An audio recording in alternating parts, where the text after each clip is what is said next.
আমার এক চাচাতো বোন ছিল, এত সুন্দরী, আমার জীবনে এত সুন্দরী নারী আমি দেখি না। একজন পুরুষ একজন নারীকে যত ভালোবাসতে পারে, আমি ঠিক ততটা ভালোবাসতাম আমার এই সুন্দরী কাজিনকে।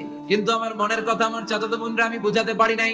একদিন লজ্জা শরমের মাথা খেয়ে চাচাতো বোনরা আমি বললাম, তোরে আমি বড্ড ভালোবাসি, একান্তে আমি তোরে চাই। চাচাতো বোন বললো, এত এত স্বর্ণ মুদ্রা যেদিন জমাতে পারবো ওই দিন আমারে বাবা। এবার আমি স্বর্ণ মুদ্রা জমাতে লাগলাম। বছর শেষে স্বর্ণ মুদ্রার থলে নিয়ে চাচাতো বোনের হাতে দিলাম। চাচাতো বোন আমার অপকর্মে রাজি হয়ে গেল। গোপন একটা রুমের ভেতরে আমরা ঢুকলাম, দুইজনেই জামা কাপড় খুলে নেকেড হলাম, জিনা করব।